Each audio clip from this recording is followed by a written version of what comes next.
fun fact about the Houston Rockets. Last year, lost their 13th game on January 26th. It happened on December 6th this season, and it happened right here on TNT. Right here. Just moments ago. Are we going to watch this again? Of course. How you going to know that if you're not guarding, fool? How about You missed a couple shots, I ain't going out there. How about Like Utah? when I played you. 70 points in the paint in this one as they win 118-91. Punished.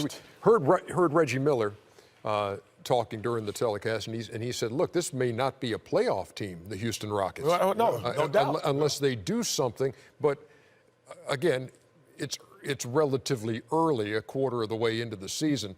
Rockets are 11-13. It's not early, Ernie. But the number 8 and 9 teams tied for the last playoff spot are both 12 and 11. So it's not like they've fallen behind by 8 games right now. But they're still right there behind Sacramento and Dallas. Yeah, but that's not the problem. I know there's definitely a problem. No, but that's not the problem. You just look at the records. They're not better than those teams. That when you talk about who we chasing, like they're not a good team right now, but they're not much better. When they play those teams, those are toss-up games, and they're probably losses on the road. That's the problem they got. Based off their success from based off their success from last year, the expectations were still going to be high for this team. It seems to me they're not playing with much effort. We know they're not known for defense, but they're not playing any defense at all. And they're the type that when they're not hitting shots, they just said, you know what, we're just going to, run through the motions. Yeah, I would say when you're chasing Minnesota, New Orleans, Utah, and then you have San Antonio on your heels, I would agree with Chuck that they're not better than those teams. They're not right now. They're not playing. And let me say this about that. I'm sorry to interrupt you, kid. That trade was great for both teams. That Minnesota trade, it was great for the Sixers and it was great for Minnesota. There's not often trades work out good for both teams. The Sixers had to do something, and Covington and Sarek are good players, without question. And so what you say is, well, what's missing from your team, and why aren't you winning? If you're the Rockets or anyone who's doing that, and you go, well, do we have that in our locker room to change it? And you go, no, because what the Rockets are mentioning, again, you just said how many points in the paint? Oh, it was 70-42 tonight. 70-42 in the paint. Because and those are a lot of driving baskets, which Trevor Ariza, Abute would cover.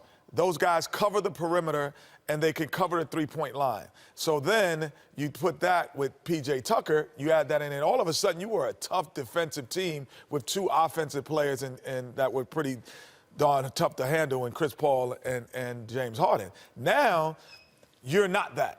And then when you throw Eric Gordon in and you could just kind of move him out and move it and take Chris Paul or Harden in, you don't have that luxury anymore because you're not tough enough on the perimeter to defend the 3 anymore.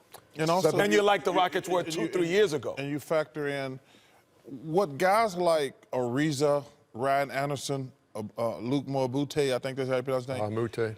Ernie, the floor is shrinking on those guys. So they can cheat off those other guys. But also, Eric Gordon was in the conversation for the best 6th man.